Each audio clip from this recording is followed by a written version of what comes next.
It's round 5 of the 2025 Bennetts British Superbike Championship, and this weekend it's all about coming home to Brands Hatch, our very own Colosseum of speed. It's a natural amphitheatre that's been entertaining people for the best part of 99 years. Coming home is Bradley Ray. Coming home also is Scott Redding, the 2019 British Superbike champion, and we had a fabulous front row yesterday of 3 recent champions, something that's not been done for a while. It feels like we are properly into business time now. We've got races every 2 weeks. A little bit of pressure this weekend to try and perform and keep the roll going that we've had at the start of the year. At this point last year, I'm better off by a good 30 or 40 points I checked, so I'm doing all right. Bennetts British Superbike Championship in remarkably good health. All the classes are flourishing. Big crowd here. Lots of activity going on in the pit walk and out in the fan zone. This is what summer is all about. Good luck to the Lionesses tonight, but the Lions are fighting here at Brands Hatch. And there are so many riders that have won championships here, so many riders who have had big results here, and they are all about to enter the Colosseum. And the big question is, who's going to end up being Maximus?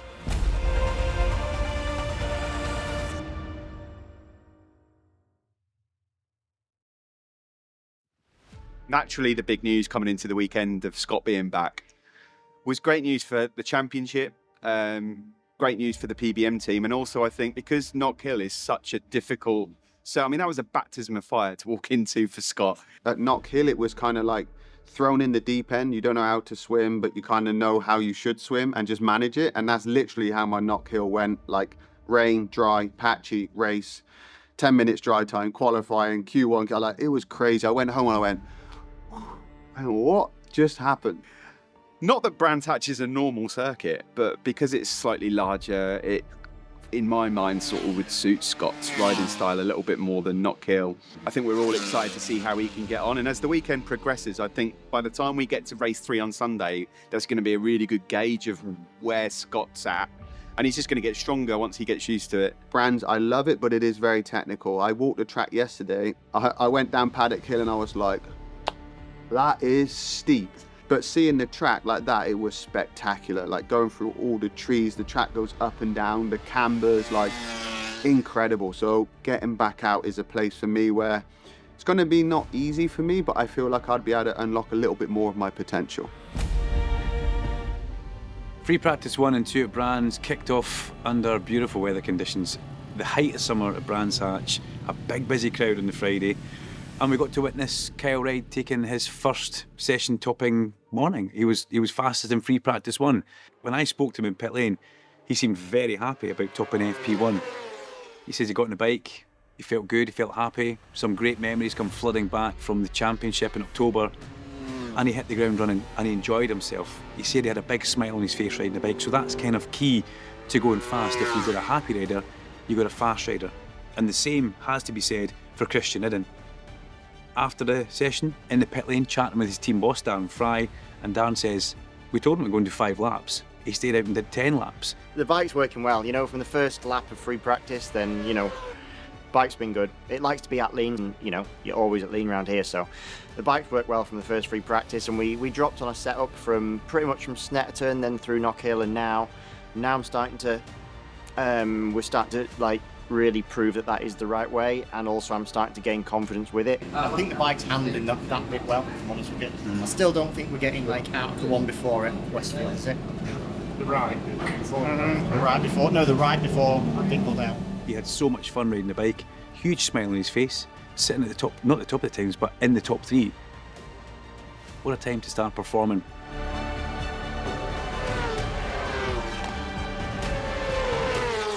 It's a difficult one with Honda. I'm not 100% sure what's happening. It's a strange one because they're not a million miles away when you look at it. Over combined time, 6/10 is nothing. But Tommy wants perfection, and we all know that. He's former series champ, he demands perfection. I want to be excited. I want to be full of confidence in bouncing off the roof. But I only really get like that when I'm sure, when I know I'm going to be fast and that's where it's hard. I would expect to do relatively well here. The circuit suits my style. I ride the circuit quite well. Brands is a special place. When you win a championship, like I did in 23, with the pressure I had all year, to lift your first ever title, no matter where it is, will be a special place. But let's see this weekend, you know, see if we can make the tyre work, see if we can make some progress going forward as well. And if, like I said to the team, then if I struggle in, you know, FP1, then the only thing I can consider doing is exactly bolting in my setup from what I had at the end of last year when, you know, when we had them races against Cole, because the bike was great. So yeah, let's see what the weekend brings. Qualifying is going to be fun today. It's going to be a close qualifying session around here. We've got 2.4 miles of Grand Prix loop at Brands Hatch, and they're still covered by hundredths of a second. That's how close these bikes actually are. Qualifying, I'll expect to see Bradbury up there. I'll expect to see Kyle Wade up there and Rory Skinner. Also Storm Stacey carrying more momentum forward. But a gearbox problem yesterday has put them on the back foot, missed a little bit of track time. But Storm was still very smiley, very happy and in good spirits. So qualifying today, you'd be a silly man to say that Bradbury's not going to be in the front row of the grid. But keep your eyes on that number 4 bike, because they've got faster every single session that Scott Redding's been on track for the Hagar PBM team. And, once again, he did the most laps for anybody through the 2 sessions.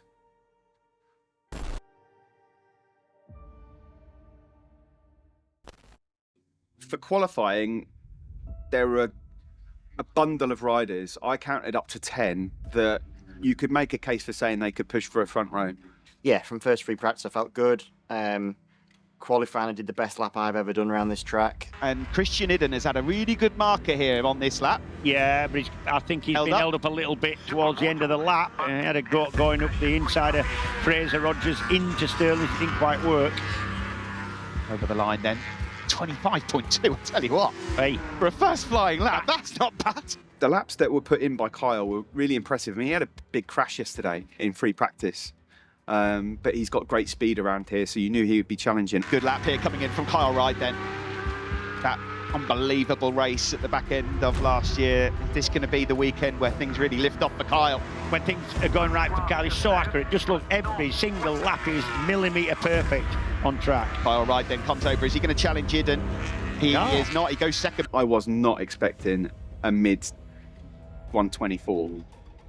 I mean, that is ridiculous from Brad. I always like to just do my own thing in qualifying, and to be honest, in most sessions I always prefer to just be on my own, concentrate on my own rhythm, and I put a banker in at the start, which was faster than I've been all weekend, but I knew it probably wouldn't be enough or be close to maybe not getting poles. And here he is now about to post potentially pole, and Scott Redding also on a decent lap. Let's get Bradley Ray over the line first, of course. It's very much a home round for Brad. 9 wins out of 11 so far this year, and he goes straight to P1 with a 24.792. So I had a lap off and then went again and done a 24.4. So for me, that's the best lap time I've done around here. And from where we was Friday morning to where we are now, feeling wise on the bike, I feel a lot better and a lot more comfortable and confident going into the race this afternoon. 24.418. Unbelievable. But in qualifying, yeah, it was just hard to call. I didn't expect to see Scott up there. I mean, what a great lap. Here's Scott Redding then. Qualifying, that's my weakest point at this moment, doing that one hot lap. But I put a couple of hot laps in and I saw P2. I thought, I'll take that front row. Scott now over the line. He goes to P2. And the red flag came out, and then Ryan, my crew chief, said to me, like, the only one that'll probably go quicker is potentially Kyle. That's strange. Yeah, we got a red flag.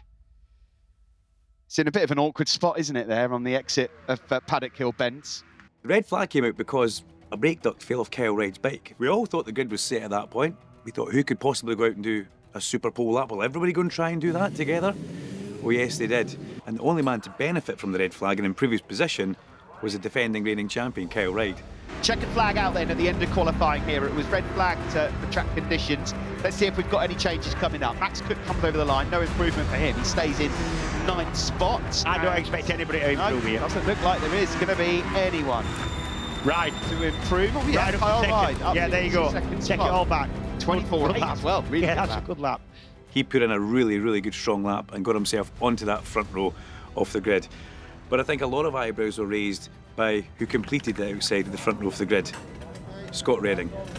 Impressive stuff. The comeback kid delivered as he has been saying he will do. It's just taking a little bit of time so he can make the bike feel like his, feel at one with the bike, and he delivered a pretty impressive run in qualifying. Would that materialise into race number 1? It's round 5, and of course, it's Brands Hatch, the spiritual home of Bennetts British Superbikes. Whilst other championships around the world prepare for summer breaks, we are in the thick of it. Scott Redding, number 4 on the Hager PBM Ducati, about to head up onto the front row of the grid for the first time since his championship winning year in 2019. Is he going to be back on the box here at Brands Hatch? The commentary box at Brands Hatch, for me, is one of the best in the UK. You're so elevated above the pit lane, you can see the entire Indy circuit, and you get a perfect view of the start. 20 laps coming up. Brad Ray on pole, the reigning champ second. The comeback kid third. His eyes on the lights, top left corner, and away we go. Good start from Christian Idden on the second row of the grid, it has to be said. Not a good start for number 1, Kyle Ride. Brad Ray will get the whole shot from Christian Idden. It looks like Rory Skinner's got an absolute flyer as well. He's challenging for third with Scott Redding as they come around Paddock Hill Bend for the first time. I knew the rhythm I had to do from the start. Just went off at the line. 20 laps is a long race, especially when you lead from lap 1. Yeah, I felt super good. You know, it was nice to be at the front, and it gives you that extra bit of fire in your belly. Not that you really need it, but it's just you don't realise that there's any more fire to give, and then you get that extra little bit, and I felt really good. Christian Idden, who's looked really good over the last couple of rounds then, on the AGN Steel Stock Kawasaki, is second. Kyle Ride did manage to wrestle his way back up into the top 5. He's in 4th, ahead of Redding as they head around Surtees corner for the first time. Didn't want to lead the race, the full stop. That was my goal. Don't lead the race. And these guys were super fast in the beginning, and I was trying to like nurse my ability to not override the tyre. Scott Redding got a really, really good strong launch, but he was almost just a little bit maybe cautious or just bottled up a little bit into turn 1. Here comes Sprite. He's got that inside line on Rory Skinner on the approach to Paddock Hill Bend. Haslam did get out, so he's just going to try and pick up any point that's possible. Yeah, plus the fact he needs to figure out what's wrong with the bike, use it as a little bit of a test. And maybe get a lap in, because of course he needs to set up for the grid. It is a lap time for the next race, and yeah, Kyle Ride did slide under Rory up at Druids there. Showed good pace, passed Rory and Ido after 4 or 5 laps, set some decent lap times, caught Brad up a little bit, not enough to get on the wheel, but positive signs, because I could see Brad was trying. Yeah, well, that's wide. Yeah. Wide from Skinner, and that's going to allow Scott Redding through, number 4 on the Hager PBM Ducati. But Kyle Ride there making his move now on Christian Idden. Lovely. Again, these two are really good mates. They train together a little bit as well. And then halfway through the race, it sort of to come to me a little bit, and then I could get past them guys, and I felt pretty good, and I felt, you know, we're making good progress. I just had my head down. I was just head down, keep going. And another good lap here from Idden, and he's attacking Kyle Ride.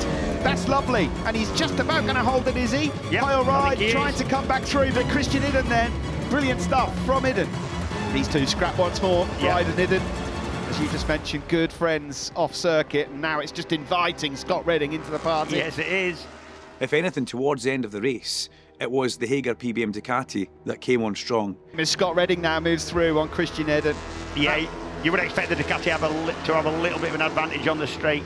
Here we are then, out of Graham Hill Bend. It's here what we're talking about, but it is a short burst up towards Surtees. He has got that inside line, and he's going for it as well. He sits up Kyle Ride. Does he hold his line? He does. Nice move that from Scott Redding. He caught Kyle Ride out a bit there. He did. It was quite a late move, just as Kyle were tipping in, but all's fair, I guess.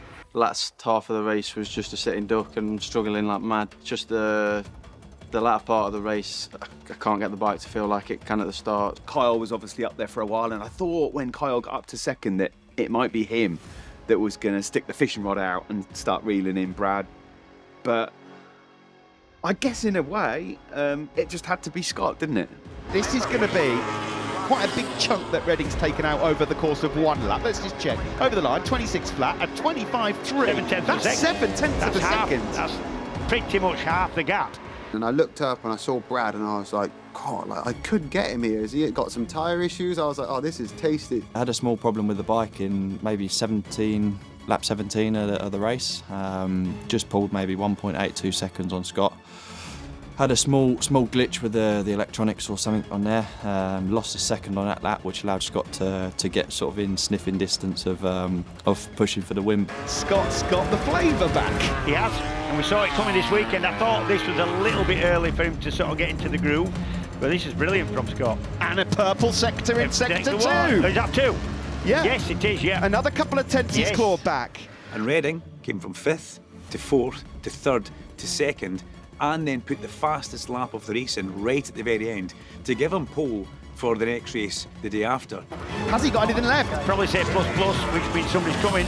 Let's have a look at that pit board. It says there, Reading. So I was like pushing on, and he looked back in turn 2 because he must have saw the gap on the pit board, and he looked back, and I saw the eyes like, oh damn, Scott's there. Reading, the fastest and his fastest lap of the race. Look at that. 25 flat. Yep. Bradley Ray. Going in it. He is. This could be interesting in the closing stages. I just don't think he's got enough time. I think he's going to be a couple of laps short here. Was able to respond and do 2 solid laps in the end to bring it home. So I was closing on Brad, but you know, here the lap times are so close that it's really difficult to take big chunks of time. But for me, just push to the end, man, and just learn a lot. And I was learning from them guys at the start of the race, which then set me up better for this afternoon. He just continues to ride the crest of a wave, and finally on home turf, he has a BSB victory. His 10th of the season, Brad Ray wins. What a great ride from Scott Reading. And he knows it. And he knows it as well. Really good to see. I genuinely thought it might take to maybe race 3 this weekend before we saw Scott firing. There was a point there where I was like, hang on a minute. This can't be possible. And Scott really laid the hammer down. And you know what? Hats off to Brad. He's won here at Brands. He's finally got that one done after years of not winning on the GP circuit. However, it might be a different way on Sunday.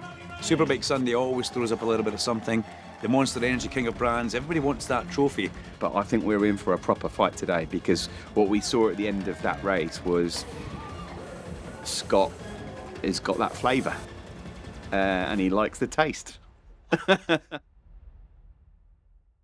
Brands Hatch is looking splendid on a sunny Sunday, ready for 2 races in Bennetts BSB. We kick things off here with a sprint race this afternoon. 12 laps of action coming your way. I knew it was going to be difficult because Brad was been real strong for 1 lap, and especially on a sprint race, if he churns out 6 or 7, it was always going to be difficult. I was a little bit, I wouldn't say nervous, but I was like, you can do this. Like, you've got this opportunity now. You've worked for this. Like, you can do it. Well, I knew the sprint race was going to be, it was going to literally just be our qualifying laps every lap. You always expect a hot pace in a sprint race, but I was not expecting it to be quite so hot to the touch. And we are underway. Another rocket start for Brad Ray from 2nd on the grid, and another decent start from Christian Hidden.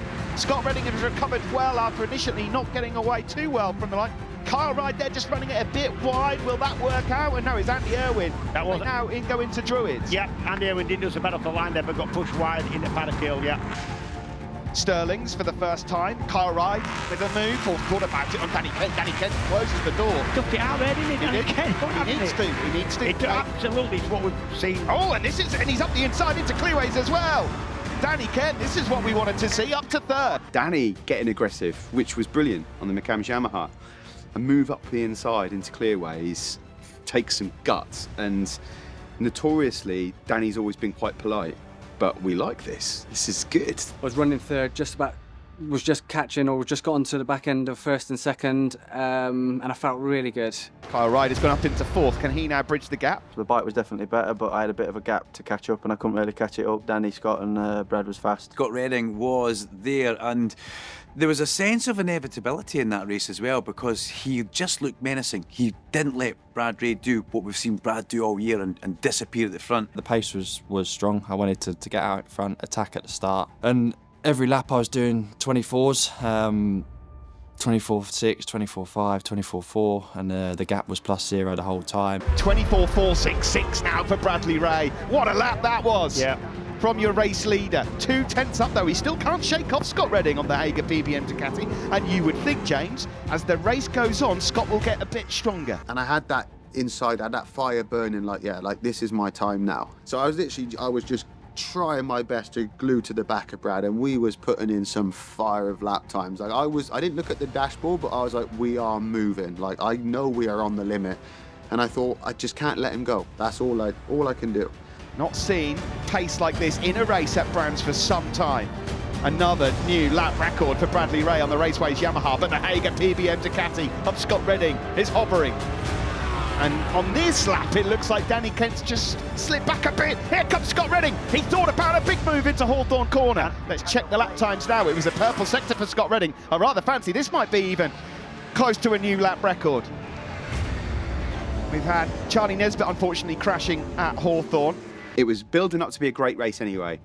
And then the safety car comes out for a biggie from Charlie. I hope he's okay. And I thought, oh, what do I do with the safety car? I mean, I went over the regs again, but like in the moment, I was like, safety car, safety car, safety car. I've experienced a safety car once in my life, and today was the second time. That brought them all together, and that really helped Kyle. Luckily for me, safety car come out and I got a bit of second wind and had a great race. Here comes the safety car. It's about to pull into pit lane now. Brad Ray then, and they're all queuing up behind him. I knew Scott's plan was to just be aggressive at the start and stay with me, because I think he knew what I wanted to do. And then we went from the last corner, and again, just like blistering pace. Brad Ray is the Pied Piper. He's got so many behind him. Scott Redding there. Danny Kent immediately trying to attack. Look at Kyle Ride launching from fourth up into third. That was very, very good from Kyle. Yeah, opportunistic. I think he dropped back a little bit and got a run at him over the start and finish. Remember, you can't overtake till the start and finish after the safety car pulls in. And he timed that perfectly. Christian Idden picking Danny Kent's pocket into Druids there. Yeah, Danny's getting a little bit beaten up, and I'm sad to see that really, because he was having such a good ride. Oh, and he's had another twitch there, and that might just cost him momentum on the approach now to Surtees. When the safety car came back in, I got bullied into turn one. Ran a bit wide, and then I got bullied again into turn two and dropped back to fifth, and I was just so gutted after the work that I put in prior to the safety car. A little bit of fire in my belly, and wanted to get them positions back ASAP.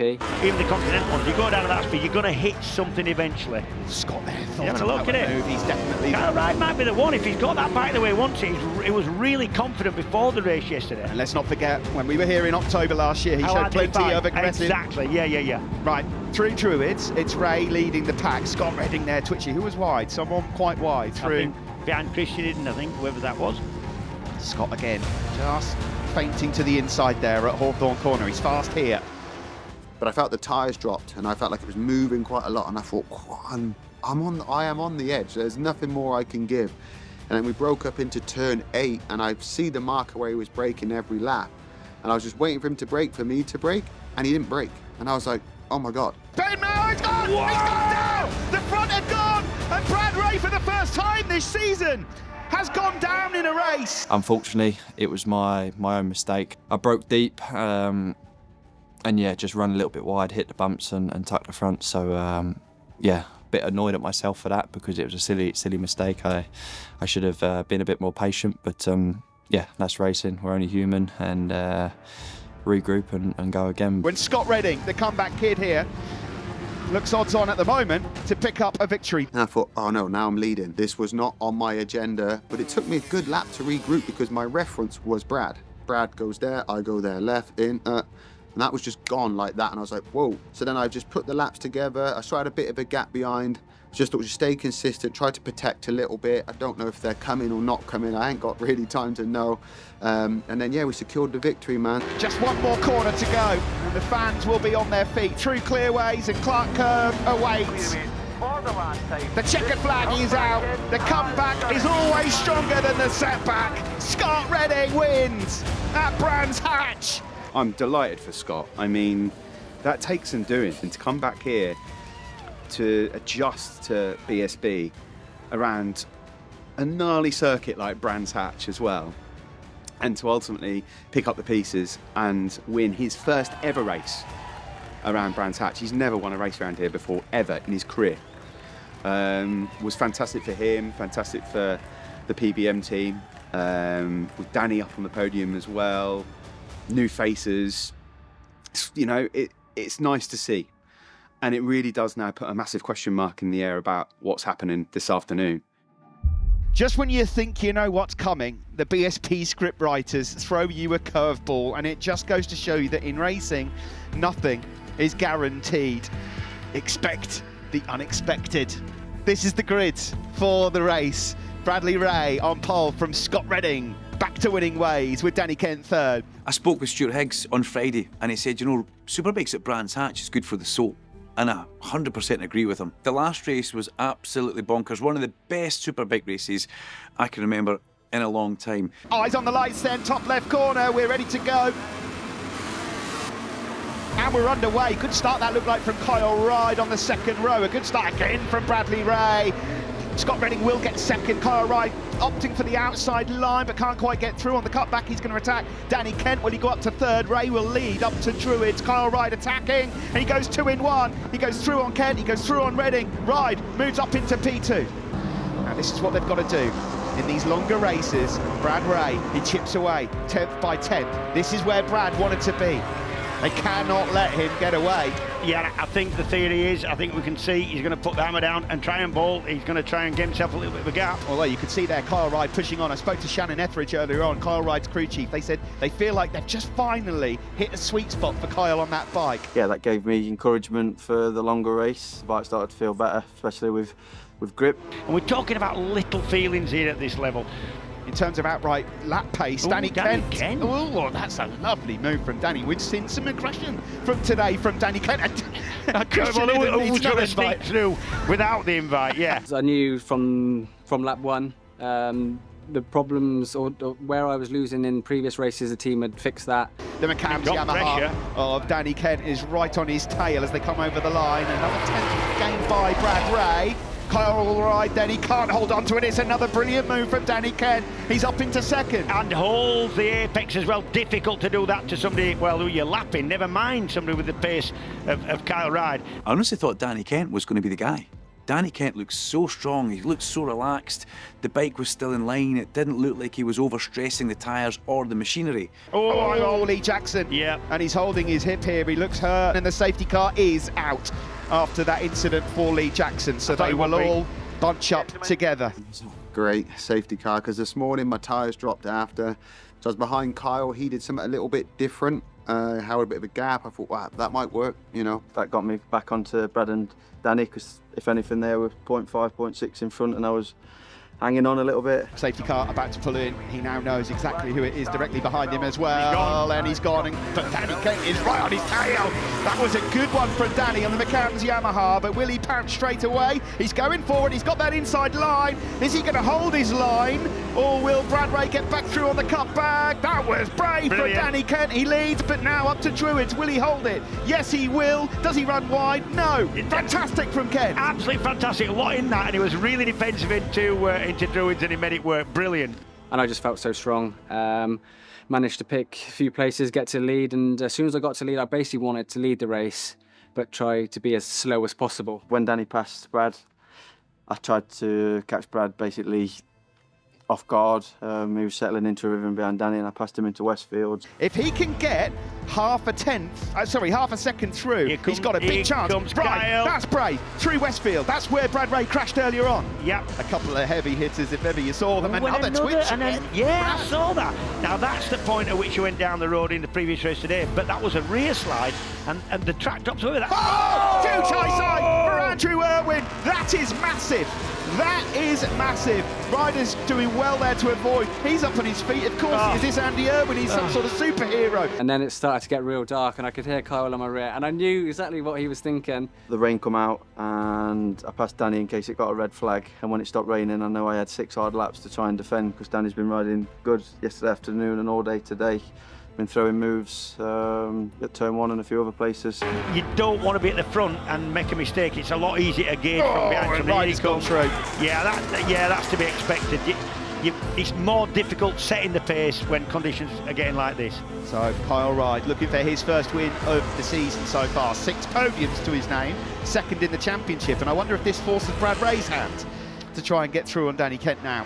Yeah, you would think it would. He just wanted to get in the lead, just in case it was red flag due to weather, and yeah, he passed me, and I thought, I'm not having that. I did him back into turn 1. However, we're getting closer to 2/3 distance. It's Correct. It was declared a dry race. And that's the point. If you think rain's going to come down, it's a dry race. They will stop it if it rains. Danny It Kane. comes down it. They're keen because if they do stop it, you want to be at the front. Yeah. You false your way if you think they're going to stop the race. You want to be at the front when that race stops. It'll go back a lap, and then you want to be the one that was over the line first. And Kyle Ryder and Danny Kent have read that script, got that memo, and they're both fighting away here. And that has allowed Brad Ray and Scott Redding to just get a bit closer here. We're on lap 14 of 20. A proper ding-dong forming. As soon as Kyle took the lead, the pace dropped by 0.4.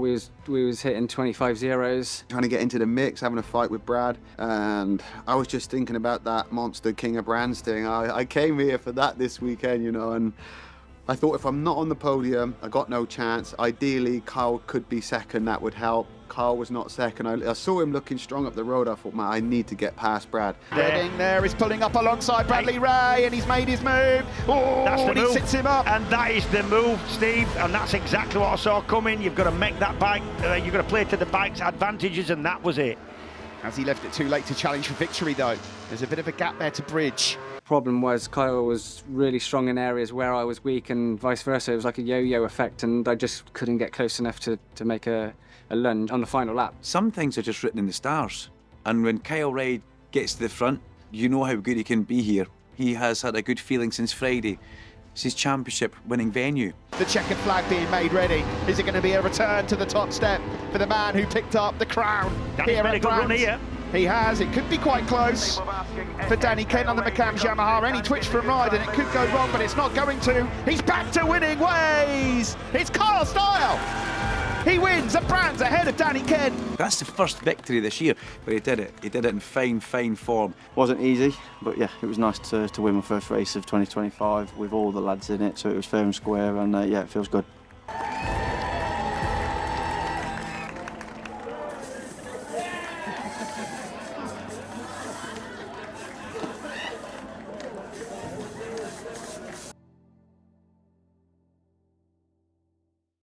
I could hear everybody going right up on me, and every time I open the gas, it don't move, it don't go forward.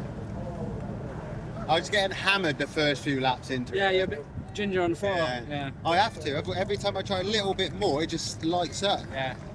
I'm literally like this. Oh, come on, oh, and I get through and I go a bit more and it still lights up. I was praying it didn't rain. I know. I only got Danny because it started. Yeah, I knew that's what you did. Yeah, and that's why I tried coming straight back into turn 1. He was deep as well. Yeah. I only got you because I was in second. Oh really? Yeah. Well, you come back to second. When you passed me, Yeah. I went back to second and got I know. I nearly clutched it. It wouldn't go in. I know, mate. I do that loads off the start, yeah. lap 1, because I go into turn 1 second, and I'm like, it won't go to third. Yeah. So You have to clutch it. This was my best corner. yeah, mate, you're really good on your Bro, exits. when you passed Bradley into there, I thought, nah, they're both gone. I thought they're both gone because you was like there, and I was thinking, there's no way. I went back to second again. You were so good on the exit, second, yeah. Woo! All right, well done, boys. Last year, not amazing, but it was a solid weekend, and every track I've been to up to yet, I've been at a better speed than last year. So yeah, looking forward to it. So Brands Hatch Grand Prix circuit, what can you say about the place? I mean, coming off the back of the fabulous final round of 2023 and 2024, there was always that expectation that something odd might just happen. And there were 3 great races at the weekend, bit of weather jeopardy flying around as well. The return of Scott Redding after the announcement that he's going to be with us for the rest of the year. Brad Ray having his worst weekend of the year by his incredible high standards that he set himself. And it's taken until round 5 for Kyle Ryde to be on the top step of the podium, which is long overdue for him. And on a great weekend where the Nitrous Competitions OMG team have announced a new change in their structure going forward. So there's just been so much on-track and off-track action, but the on-track action was just wild. The feature race of today, Sunday, had just a bit of everything. We haven't had a safety car deployment in the championship for a real long consecutive run of races, perhaps the longest ever in the history of the regulation being applied since 1999. So have two in the same day has been an interesting element. It's one of the features of Bennetts BSB that allows a race to be safely neutralised, to allow rescues to take place. We've seen some just heart-stopping incidents with riders getting fired off their machines. We had Charlie Nesbitt's bike that some 5 hours later is still being retrieved from the Kent woodlands. We saw Lee Jackson get absolutely ejected at Clark Curve. We saw Tommy Bridewell in the same corner earlier today get ejected. And in the middle of the feature race, we saw Andrew Irwin with an absolutely frightening get-off between the exit of Sheen Curve and Stirling's, with the bike and rider flying through the track mid-pack. Great reaction from the riders, great reaction from the marshals with the flashing LED panels that have transformed safety. So it's just been just everything that is Bennetts BSB, but we're now in the heart of the championship. It's a race every other weekend now until the end of the year. From Brands, we're going to go further south to Thruxton, the fastest track in the calendar and the widest track, and then 2 weeks later go back to the narrowest, most technical track in the calendar at Cadwell Park. From then it's back to Donington, and the 4-race weekend, the first time we've ever done that. That will conclude what we call the main season, and then we get on a boat and we go to Assen, the Cathedral of Speed. Then back to Alton Park. We know what that track can bring, but autonomous weather could just make things a little bit spicy, and then back to Brands. It's a few more twists and turns to go in this championship yet. We've seen that Brad is beatable. We've seen Kyle get back on the top step. Redding's back. Everyone is now back in the game. It's taken a while, but this is Bennetts BSB.